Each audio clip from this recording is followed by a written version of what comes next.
Late lessons in life. What are the lessons usually learned too late in life? Although pag sinabi natin too late, we don't really mean wala nang pwedeng mangyari. Pero mas maganda sana kung mas maagang natutunan. Kaya naman, the younger you are, the more benefits you will get in learning these things. Number one is put God in your life as early as possible. Be as godly as possible before you get damaged or ruined. Marami pong mga tao napapalapit lang sa Diyos dahil napupuwersa, naoobliga ng kalungkutan, ng kasakitan, ng kahirapan, ng kung ano-anong mga problema at damage. Mabuti na napalapit sa Panginoon at mabuti naman at ang mga problema at hirap ay naging daan para mapag-isip-isip ang Panginoon at lapitan ng Panginoon.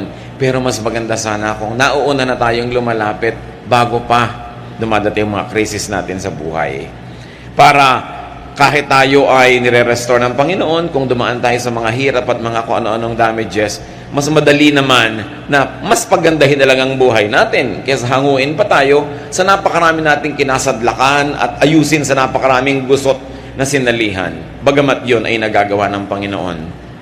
Pero napakaganda kung mas maagang nakikilala ang Diyos.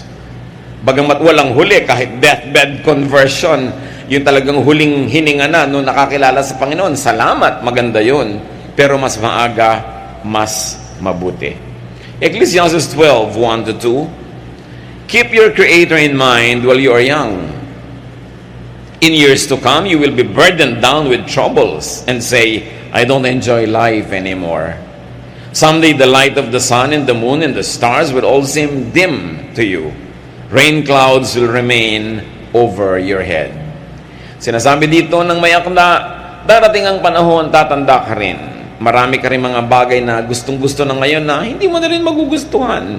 Mawawalan ka na rin ng gana sa maraming dati ay hilig na hilig mo. Sabi, bago pa man dumating yon, alalahanin mo na ang Diyos. Habang bata ka pa lang, bago dumating yung mga panghihinawa mo at pagkapagod, bago ka maubusan ng lakas, kilalanin mo na ang Panginoon para may lakas ka pang natitira para sa Kanya. Meron ka pang mga panahon na lalalabi para sa paglingkuran at kilalanin at makisalamuha at makipagmabot yan sa ibang mga anak din ng Diyos. Sabi, agahan yan. Kaya tayo mga kapatid, meron tayong napakahalagang misyon ng mga bata sa ating pamilya, maaaring anak mo, apo, pamangkin, kung ano man, habang maaga dalhin sa Panginoon, isama sa church, enroll sa Sunday school, isama sa mga youth camp, mga daily vacation Bible schools, para maaga ang paglapit nila sa Panginoon. Sabi, train up a child in the way he should go, and when he is old, he will not depart from it. Mas madaling magturo kesa sa mag-repair kung may damage na. Well, God can restore broken lives. It is infinitely easier just to improve on what is already good. Pangalawa po na lesson na dapat hanggang maaga matutunan, accept and make peace with yourself as early as possible. Meron tayong mga katangian, meron tayong lakas at may kahinaan. Meron tayong mga bagay na talagang kaibig-ibig tungkol sa ating sarili at meron namang sana mas kaibig-ibig pa. Pero mas maaga natin na baguhin yung pwedeng baguhin at tanggapin ng buong puso yung hindi pwedeng baguhin tungkol sa atin, mas giginhawa, mas luluwag ang ating buhay. Sure, room for improvement is the biggest room in the world. Marami tayong pwedeng ibahin, baguhin, paasensohin sa ating pagkatao, pero may mga bagay na gano'n na talaga tayo. Tinatanggap tayo ng Diyos, dapat din nating tanggapin ang ating sarili. May mga karunungan na hindi mo siguro mamamaster kasi may iba ka ng master eh. Merong mga physical attributes that will never be yours because you're already possessing attributes that cannot be changed. Mas pinatanggap natin yon, mas maaga, mas matatahimik ang ating kalooban, makakapag-focus tayo sa mas mahalagang misyon ng ating buhay. Psalm 139:14, I praise you because of the wonderful way you created me. Everything you do is marvelous. Of this, I have no doubt. So pinupuri ng may akda ang Diyos dahil daw sa gandang paraan ang pagkakalikha sa Kanya. But of course, we know that whoever is singing this and whoever wrote this is far from perfect. Pero sabi niya, pinupuri ko kayo sa ganda ng pagkakagawa niyo sa akin. Kailangan matuto tayo mga kapatid na kilalanin at appreciatein yung maganda at mabuti sa atin. Habang patuloy naman nating inaayos sa tulong ng Diyos yung mga dapat ayusin. Pero meron talagang dapat mo nang tanggapin. May mga bagay na genetic. Halimbawa, kung talagang predisposed ang pamilya nyo na magkaroon ng diabetes, ang laki ng chance na magkaroon mo nun, kasi magalit ka pa sa mga ninuno mo na hindi rin naman nila inimbento yun dahil minana rin nila, tanggapin mo at mabuhay ka sa paraan na pinakamaayos para hindi ka mabigyan ng maximum damage ng karamdaman na yan. May mga bagay na dapat tanggapin, mas tahimik ang ating buhay. Improve what can be improved on, and accept what cannot be changed. In other words, as early as possible, be a friend to yourself. Be at peace with who you are and with what you are. Pangatlo po na dapat nating matutunan, learn what matters to you as early as possible. Ano ba ang mahalaga sa inyo? Mahalaga ba sa inyo na pagka may mga lakaran, nakakapag-swimming kayo at hindi kayo marunong lumangoy, learn it as early as possible. Para humaba ang panahon ng buhay nyo na na-enjoy nyo yan. Gusto nyo pala, pag may mga party, nagbo-ballroom dancing kayo, sumasayaw kayo, pag-aralan ninyo. Kaysa habang buhay, nakatingin na lang kayong halos mainggit-inggit doon sa mga nagpapaikot-ikot at nagpapagulong-gulong at nagpapatalon-talon. Learn it if you like it. Gusto mo palang mamisikleta, pero habang buhay, nakatitig ka na lang sa mga namimisikleta because you don't know how. Learn it. Mga kapatid, at this point in your life, ano ang mahalaga sa inyo, gusto nyo pero hindi nyo alam? Alamin nyo. Mas maaga nyong mamaster yan, mas mahaba ang natitirang oras para nyo ma-enjoy. Skills ba yan? Language? Is it a piece of information? Is it a trade? Isang uri ng paghahanap buhay o nagagawa ng kamay? Alamin. We cannot forever say, gusto ko sana pero hindi ko alam. Agahan. Proverbs 24:5, a wise man has great power, and a man of knowledge increases strength. Sa palagay nyo, anong dapat nyong malaman na pag nalaman nyo, mas lumalakas kayo bilang tao. Mas lumalakas yung bargaining power nyo with the world. Know it. To know is to master, to conquer, and to use. Another thing we have to learn is to be as healthy as much as possible, as early as possible. Bakit sabi nila pag nagkakaedad ka na, dumadami na sakit? Ang dami mo na kasing inipon na lason sa iyong katawan. Ang dami mo nang inipon na atraso, mga pawis na hindi mo na ipawis, exercise na hindi mo na i-exercise, at mga hindi mo dapat kinain na kinain mo. Siyempre, darating ang panahon, mahahabol ka rin yan, dumadami, nagkakasabay-sabay. Kaya pagdating ng araw, doon ka ngayon magbabawas ng alat, magbabawas ng taba, magbabawas ng mga kung ano-ano, agahan na ang pagbabawas nun kasi naiipon. Habang bata ka pa, konting disiplina na sa kinakain mo. Kung sasabing bata naman ako, kasi naiipon, naiiwan sa katawan mo yan eh. Hindi lang naman mahalaga na tumanda at humaba ang buhay. Ang maganda, mahaba ang buhay, pero malusog. Mas na-enjoy mo yun. Sabi ng 1 Corinthians 6:19, do you not know that your body is a temple of the Holy Spirit who is in you, whom you have received from God? Isipin ninyo na yung Espiritu ng Diyos na walang hanggan, walang katapusan, napakamakapangyarihan, nakatira sa ating katawan.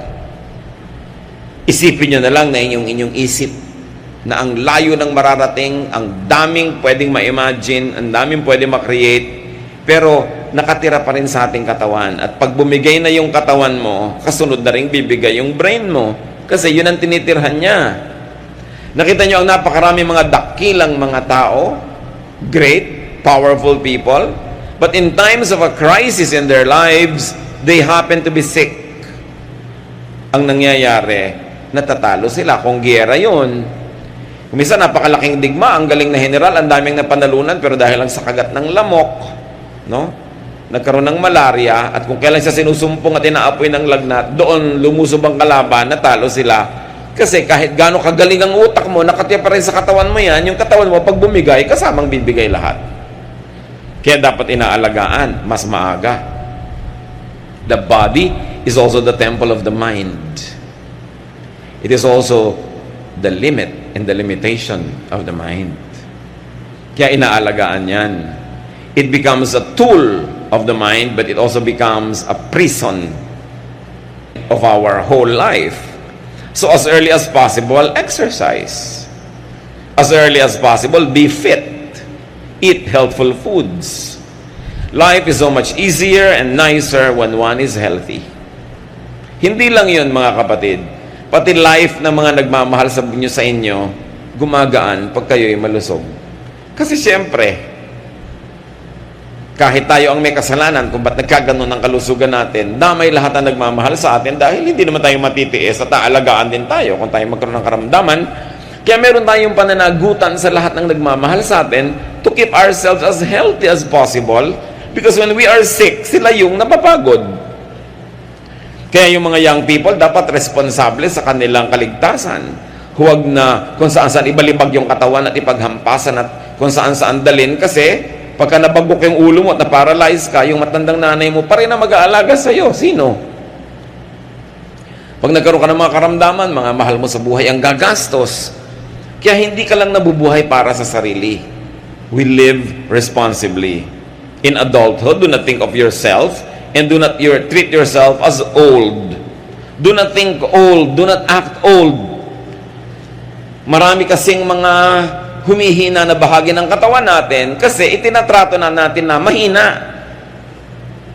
Hindi na kasi nagagamit, hindi na napapractice. Recently, nakakita ko sa internet, 92-year-old lola nagsasalsa. Ewan ko kung nakita nyo yun, ha? Talagang nagpapagulong-gulong, ibinabalibag nung apo, kulang na lang lumipad. Ang lakas ng katawan. 92. Yun ang sabi ko, wow.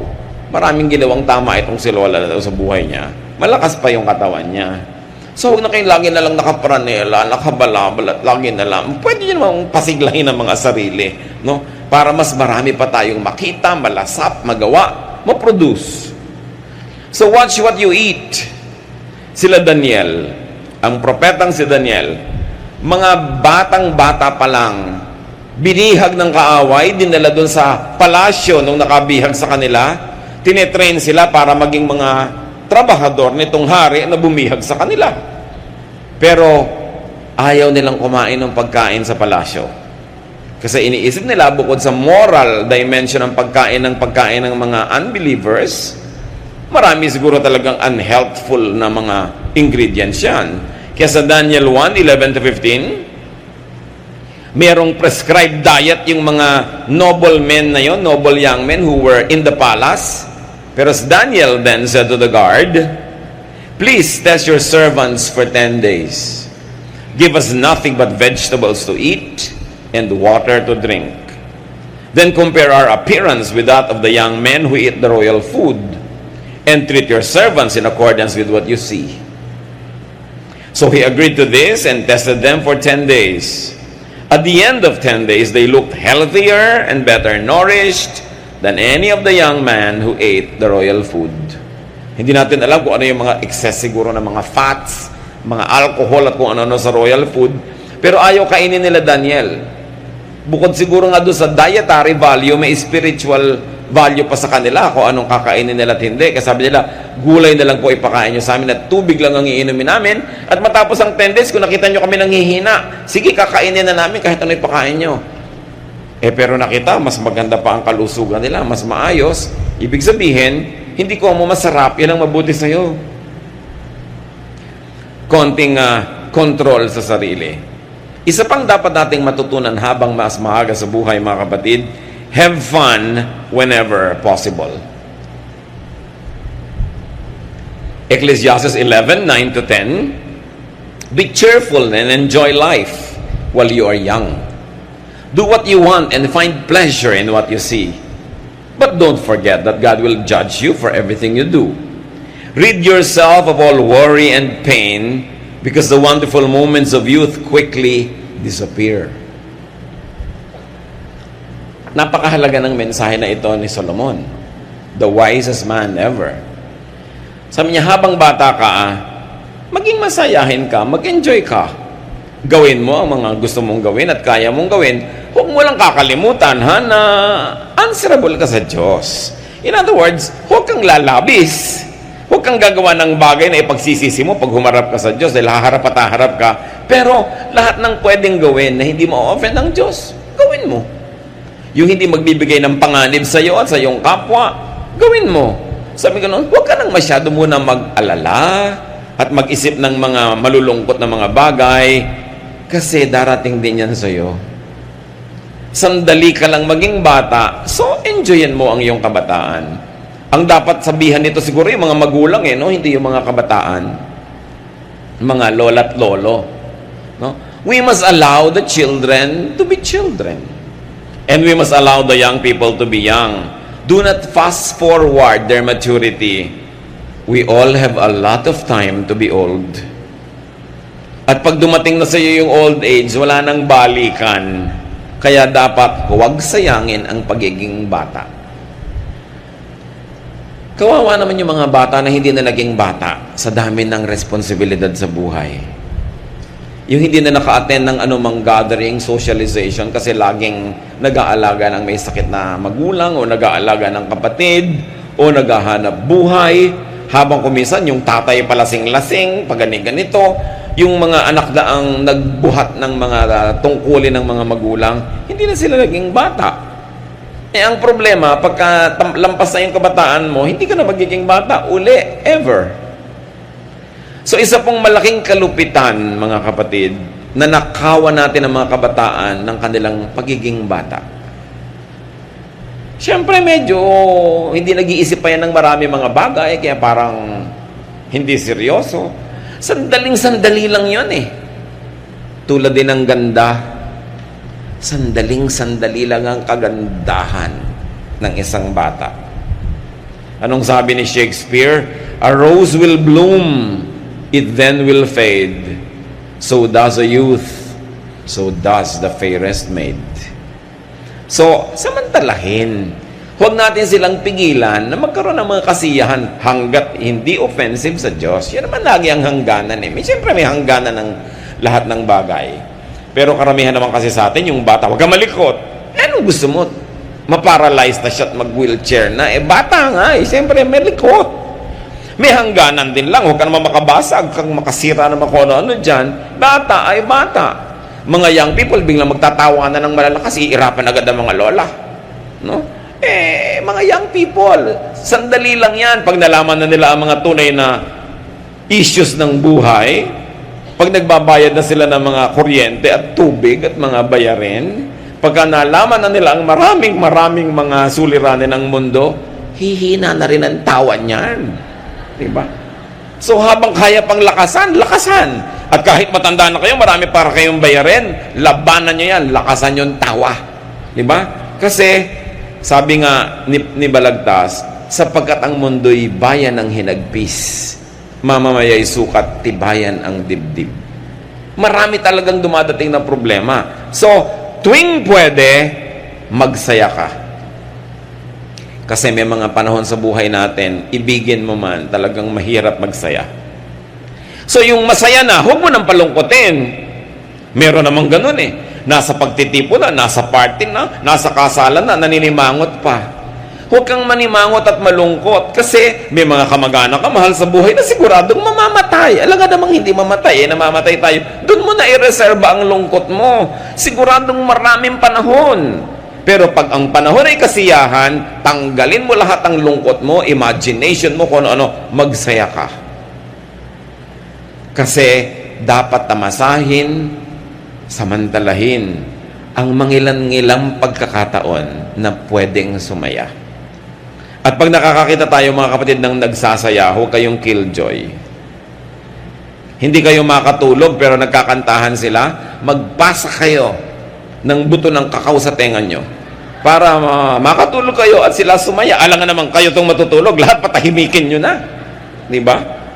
Maraming panahon ng katahimikan na ang tao hindi mo man pigilin na mag-ingay, kusang tatahimik kasi maraming darating na dagok ng buhay.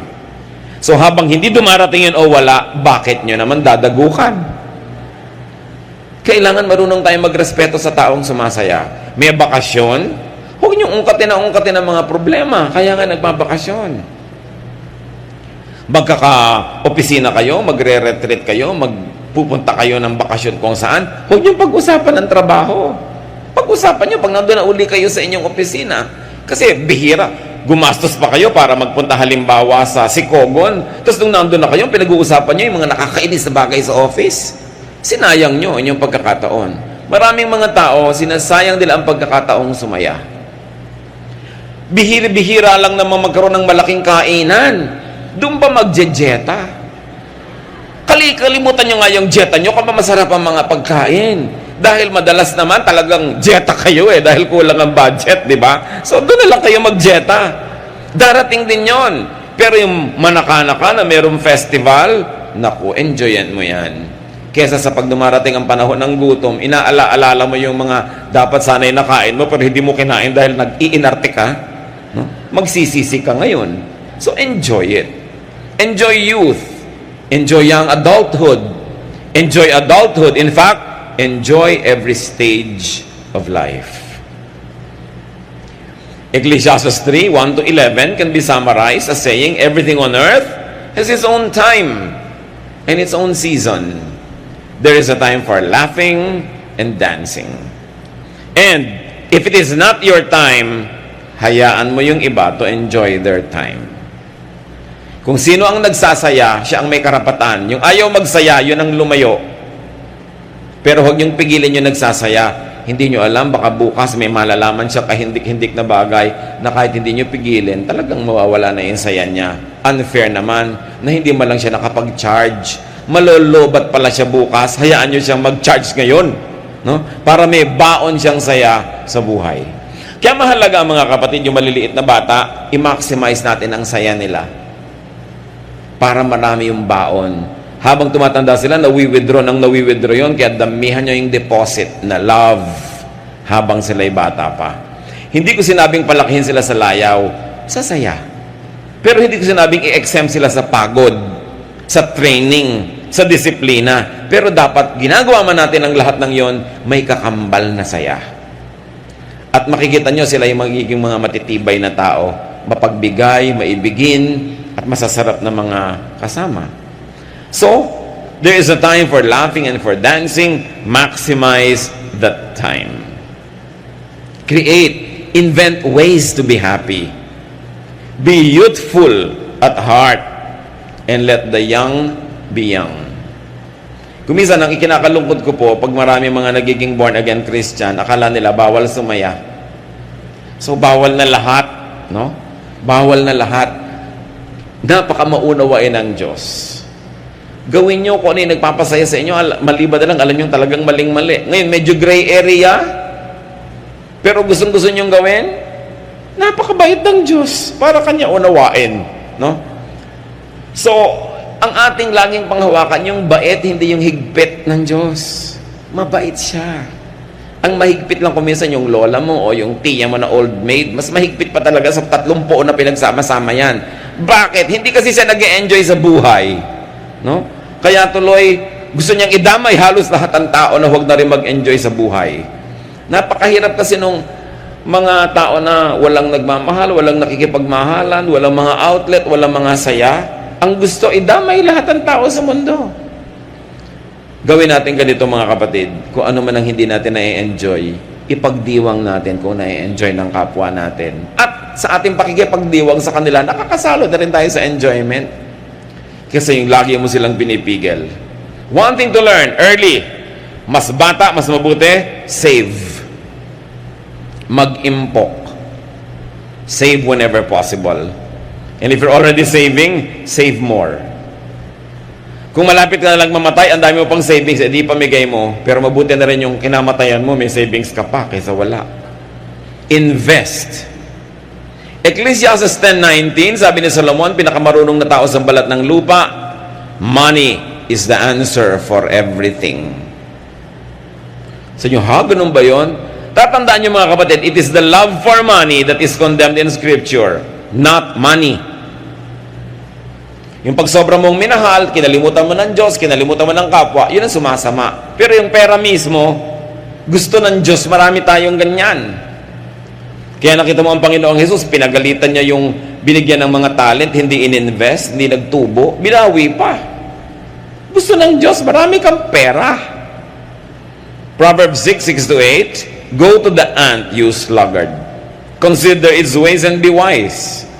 It is no commander, no overseer or ruler, yet it stores provisions in the summer and gathers its food at harvest. Sabi niya, ikaw tamad, tingnan mo yung langgam. Pag tag-araw, pag tag-ani, pagod na pagod. Nagbubuhat ng kung ano-anong madidilihensya niya sa buhay. Kuminsan, 20 times heavier than the body of the ant binubuhat niya. Minsan nagtataka ka sa sahig, may naglalakad na bigas. No? Nung tignan mo, may munting langgam sa ilalim, buhat-buhat niya, naghahanap buhay siya. Ikaw naman sa dista, tiniris mo pa. Naghahanap buhay nga yung langgam eh. No? Sabi, kita nyo yan, kasi hindi laging pwedeng merong kampulutin, kasi hindi laging harvest. Kaya kung tag-ulan na, maaanod na sila ng mga tubig, hindi na pwede, sa tamang oras, nag-iimpok. Para pag dumating yung pangangailangan, merong nakatabi.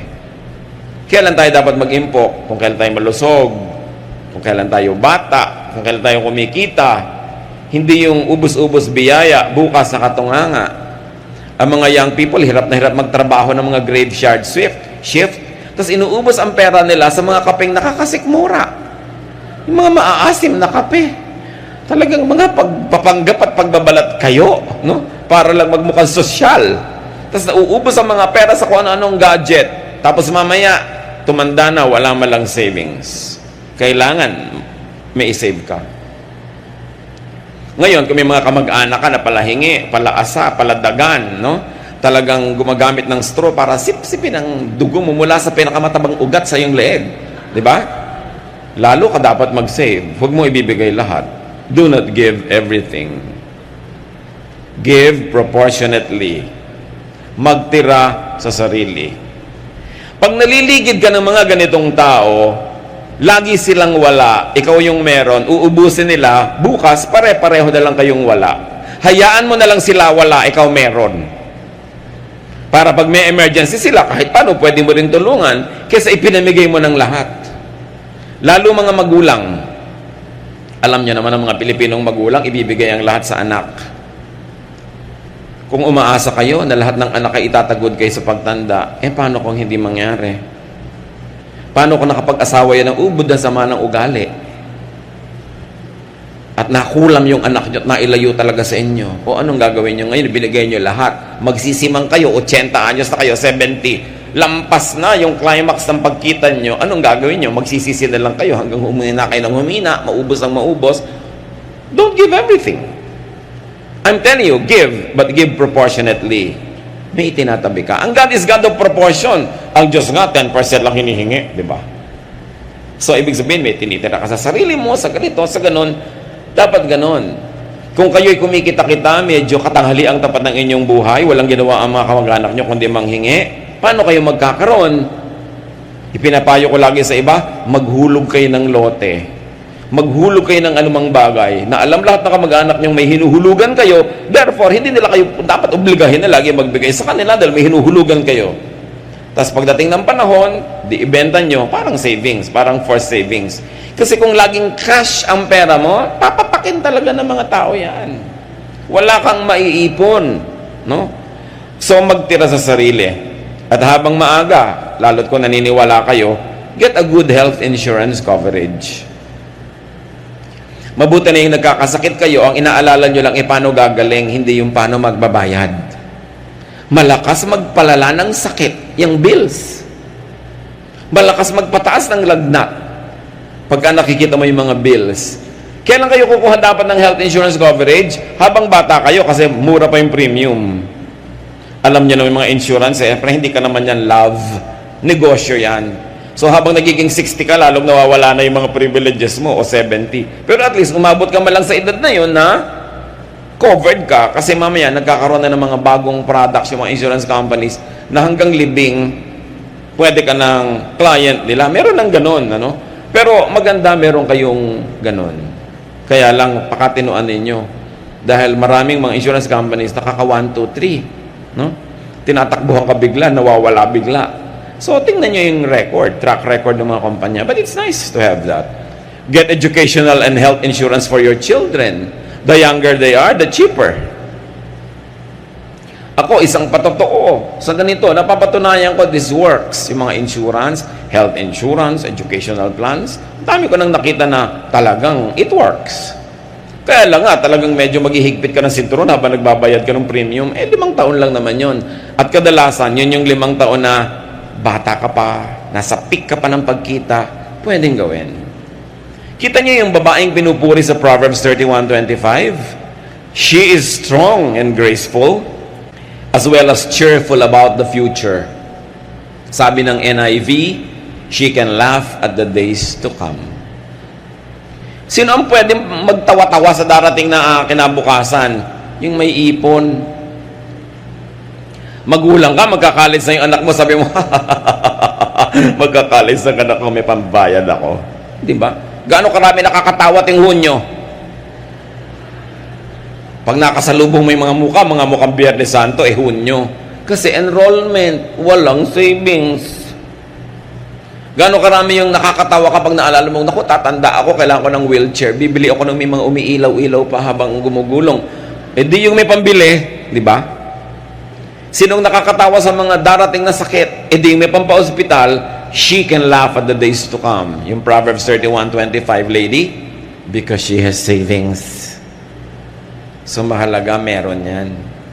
Isa pang lesson, mga kapatid, if you have a chance, I like to emphasize this, if you have a chance, dahil yung iba gusto pero walang chance, and you are psychologically and emotionally fit to marry, marry. Huwag nyo nang tanongin yung katabi nyo, ba't ikaw hindi ka nag-asawa? Di ba? Hindi kayo makialam. Pero, if you have a chance, if you are psychologically, emotionally, economically, physically fit to marry, marry. Maraming ligaya ang pag-aasawa kahit marami rin itong hirap. Pag kinuwenta mo, kwentas klaras, panalo ka pa rin, usually. Pag nagkaroon ka talaga ng isang married life. When you can have and raise a child or children. Mahirap lang yan sa simula, pero malaking joy ang binibigay niyan sa'yo. Lalo't kung mapag-aruga, kung tumanda ka, bagamat hindi yun guaranteed. Diba? So, huwag kang mag-alaga ng bata dahil investment mo siya para alagaan kanya pagtanda mo. Hindi yun guaranteed. Mahalin mo lang dahil mahal mo. Kung minahal ka uli sa sukli, di maganda. Kung hindi, may tinabi ka sa sarili mo. Yun ang importante. Proverbs 18:22, he who finds a wife finds what is good and receives favor from the Lord. Baligtarin mo rin yun, ganun din sa husband. Mapalad yung mga tao who have a chance and who are psychologically and emotionally fit to have a spouse. So, huwag sayangin yun if you fall under that classification. Kahit ano pa ang hirap, mas matimbang pa rin ang pakinabang kung nagkaroon ka ng kabiyak. Psalm 127 verse 3, children are a blessing and a gift from the Lord. Kung minsan, mga kapatid, merong mga ipinagbubuntis na bata in ways that are socially undignified. May mga unwanted pregnancies. May mga hindi inaasahan. Merong mga kuminsan na puwersa nangyari. Sakali mat mangyari, bagamat ayaw natin, never abort a child. At kung ikaw naman ay isang dalaga na sa mga laro sa'yo ng tadhana ay bigla ka naging isang dalagang ina, huwag mong ipamigay ang bata. Palakihin mo. Machichismis ka lang ng 1 linggo, 2 linggo, 1 buwan. After 1 month, may ibang babaeng buntis na uling mapag-uusapan, aalis na sa iyo ang spotlight. Palakihin mo yung anak mo, hindi ka man nagkaasawa, may anak ka na. Alam niyo po kasi, I'm talking to experience. May mga kilala akong mga kababaihan na nagtapon pa ng anak, nagganito pa, tapos hindi na sila nagkaasawa, ngayon nung medyo may edad-edad na, nanghihinayang, pinalaki ko na lang sana. Tapos nakakakita ka ng bata, naku, ganito ni ata kalaki yung anak ko, kundi ko pinamigay. You know, kung wala ka man naging asawa, naging tinatawag ka mang disgrasyada, ganun talaga ang buhay, no? Hindi mo namang ginusto yan, wala naman sa slambok mo na yun ang ambition mo. Napalagay ka doon, iayos mo kung ano yung naging mali, itama mo, and then, pasalamat ka, may anak ka na. Kesa wala. Huwag kayong magtatapon ng bata. Makakaraos din. Nairadaos yan. Tsaka huwag kayong masyadong maging maramdamin sa chismis. Kahit nga wala kayong gawin, chichismisin pa rin kayo ng mga tao. Yung mga chismosa naman na yan, hindi ka naman naaalagaan niya kung nadapa ka. May anak ka, baka naman ibangon ka kung madapa ka. Huwag niyong pansinin yung mga chismosa. Make the most out of your life. Bihira, walang tao na nagiging perfect ang buhay niya. Nagkakapingas-pingas, nagkakalamat-lamat. Nangyayari yan Yun ang maganda nga sa tao dahil meron tayong Diyos na pagdaraanan ang lahat. Basta tayo nagpapatulong sa Panginoon, huwag kayong masyadong sentimental about it. Blessing pa nga yun. May anak ka na, may nangyari sa'yo. Nakapag-asawa ka, hindi ka masyadong naging maginhawa, hirap ka rin, pero siguradong may ligaya ka rin, pasalamat ka rin. Dahil blessing pa rin yun. God is so good at restoring us. God is so good as repairing broken lives. Don't let the brokenness continue to haunt you all your life. No? At just pick up the pieces, get on with life. Ano ba? Nangyayari yan sa lahat. Ang mahalaga, we'll learn from every mistake. And the mistakes we commit should make us kinder and nicer to those who commit other mistakes. Mas magiging maunawain ka dahil may pinagkukuhanan ka, may pinaghuhugutan ka ng pangunawa. At kung kayo naman naiibig, abay di umibig kayo, love. Never mind not being loved back. Meron kayong mahal, kaopisina nyo, talaga namang lahat ng bonus nyo, inapanulan yung kaldero, binibigay nyo sa kanya, pero hindi pa rin kayo pinapansin, ibigay nyo pa rin. Alam nyo yung nagmamahal, mas masaya naman nyo kaysa doon sa minamahal kayo yung nagmamahal, hindi man kayo suklian ng pagmamahal, magmahal pa rin kayo, at least naranasan nyo magmahal. Diba? Kesa sa hindi na kayo minahal, hindi pa kayo nagmahal. Di wala na kayong naranasan. It's all right to love and not be loved back. Because loving by itself gives you a lot of happiness. Kung sinuklian pa, kahit konting pagtingin, malay nyo naman. So huwag kayong matakot umibig. Yung mga nabigunan ng mga 18 beses, may mga 18 pa uli na lalabi. Ubusin nyo. Diba? Huwag kayong sobrang nadala, naging playing safe, ayaw nyo na. Buhay pa kayo Ba't umaayaw na kayo?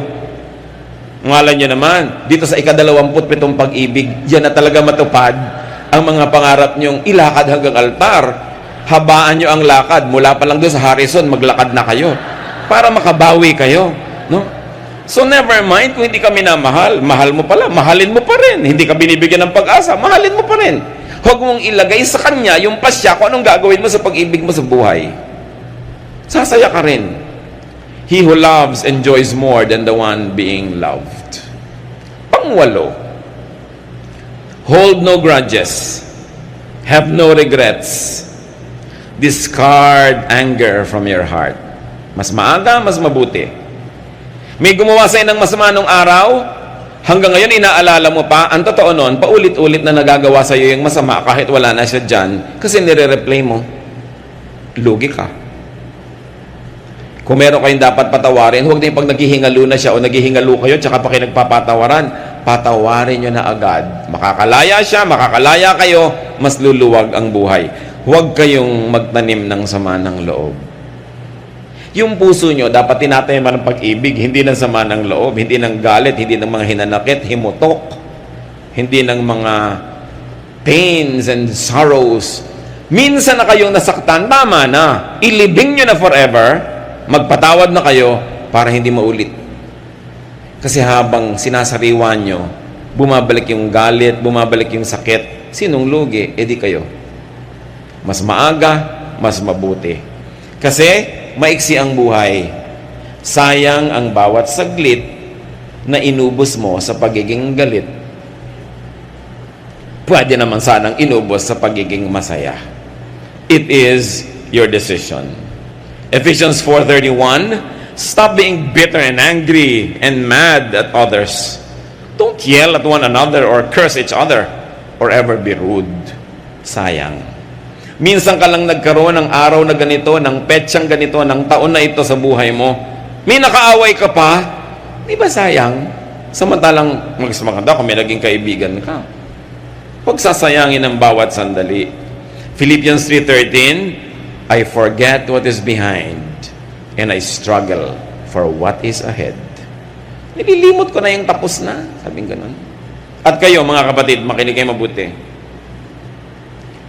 Kung meron kayong kamag-anak, kapatid, mahal sa buhay, asawa, magulang, na nakagawa ng isang malaking pagkakamali nung araw, at alam nyo yon, at pwede nyo isumbat, pwede nyo siyang tapunan ng isang tingin pagka siya ang tinatamaan ng conversation, kahit hindi alam ng iba, pwede nyo siyang i-blackmail, huwag niyong gawin. Release the person. Limutin nyo na.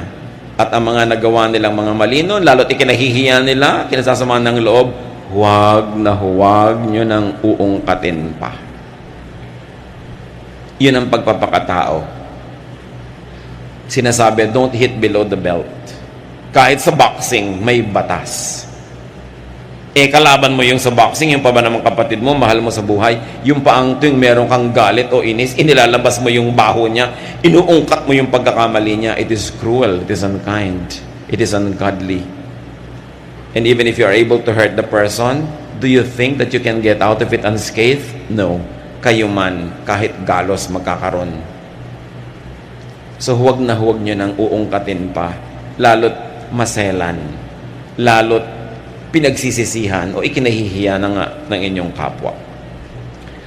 Pangangsyam na magandang maalala bago tayo lubugan ng araw sa ating buhay, be nice and friendly to your children or to your children-in-law. Sandali lang, minsan lang maging bata ang bata. Pag pinalaki mo pa sa kalupitan, pag pinalaki mo siya sa iyong masamang ugali, sa iyong pagdaramot, sa iyong pananakit, anong itinanim mo sa puso niya?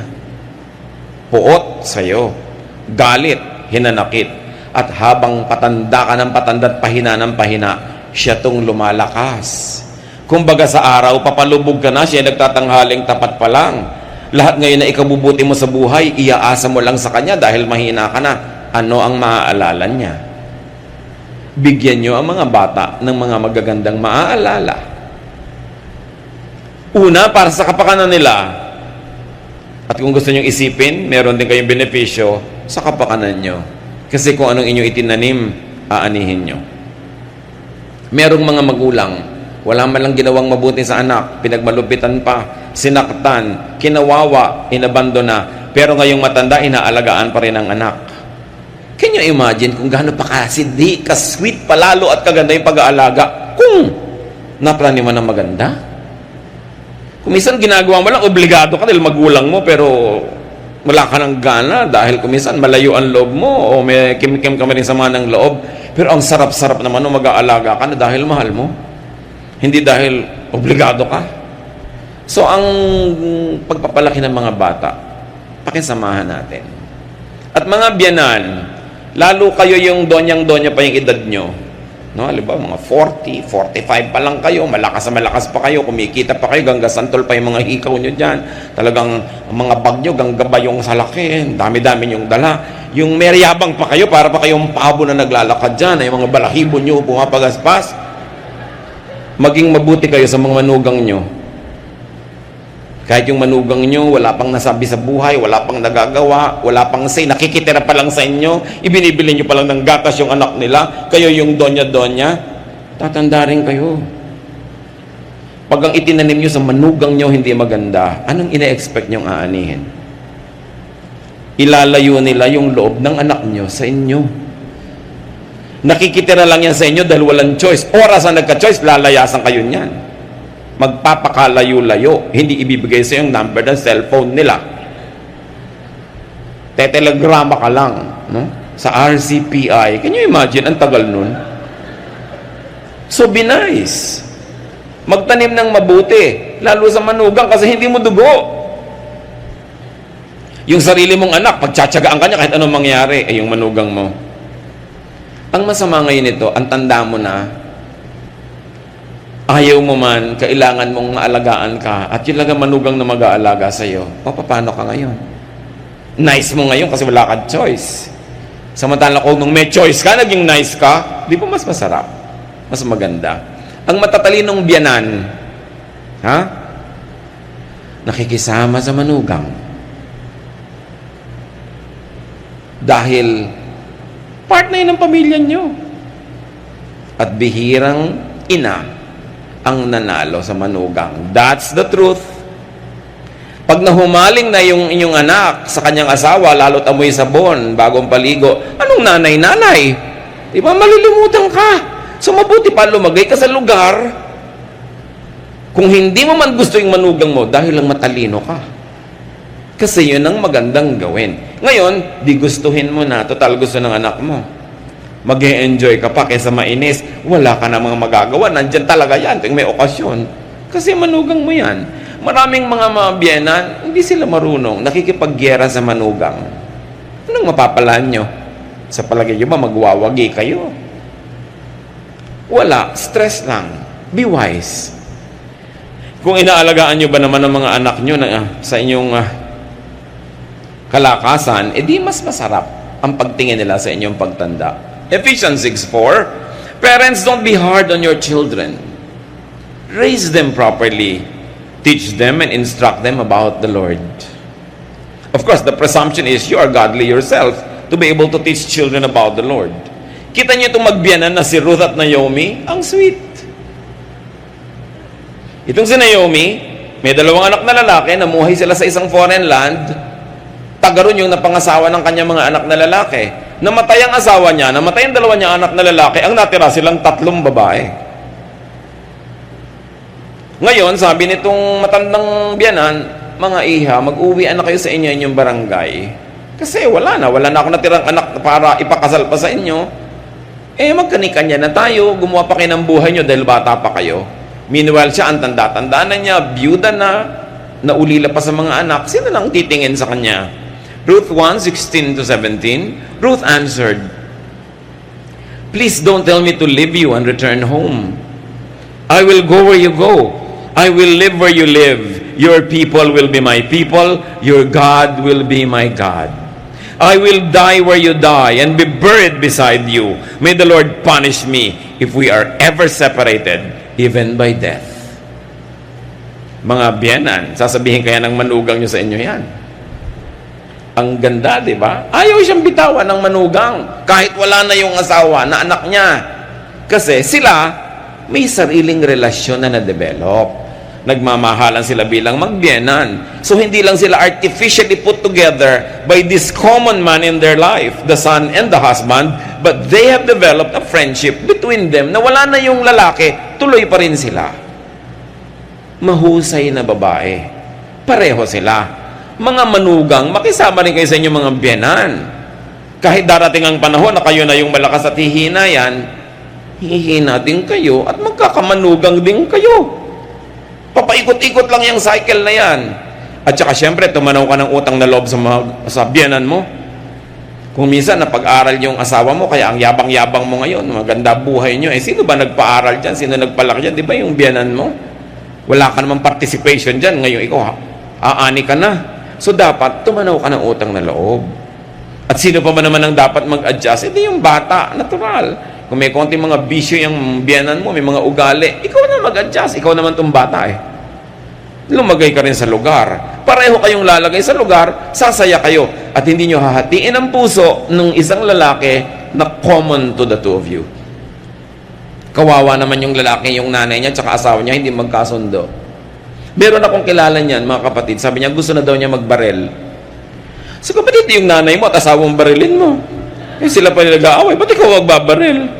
Siyempre, biro ko lang naman yon. Pero ang point is, may mga lalaking ganun gusto na magbaril dahil litong-lito na. Siyempre, mahal ang nanay, mahal yung asawa. Kayong dalawang babae, mag-ayos nga kayo para tumahimik. Di ba? Napakahalaga nun. So, sabi niya, saan man kayo pumunta, sasama ako, nanay. Ang sarap na samahan. Number 10, paalala mga kapatid, do not retire prematurely. Ano ba yung retirable age? 60, 65? Naku, nung araw yun. Ngayon hindi na ganun. 92 nga, nagsasalsa pa. Di ba? Do not retire too soon. Or let me say it, do not retire, period. Pag nag-retire kasi kayo, hihina kayo eh. Maiinip kayo, wala kayong gagawin. Although, you can reinvent yourself. You reinvent your work, one that fits you, because you have already earned naman, ano? Kung anong degree of engagement ang gusto mo ibigay sa yung trabaho, sa yung proyekto, na-earn mo na yun. Kung gusto mong every MWF ka lang gagawa, o every afternoon, you have earned it. But don't retire. Hihina lang kayo. Maiinip lang kayo. No? Stay as active and productive as possible. Although in your terms. Kaya mahalaga, may gawin ka sa buhay mo para pag nag-retire ka, may karapatan ka naman to name your terms and to dictate your terms. No? With God's help, no learning can be too late. Kahit anong edad natin ngayon, may natutunan tayo dito, it's not too late. May papakinabangin pa rin tayo. But those who have the benefit of youth and time, learn early so that you will have a longer time to enjoy wisdom. In your senior years, do not be possessed by regrets.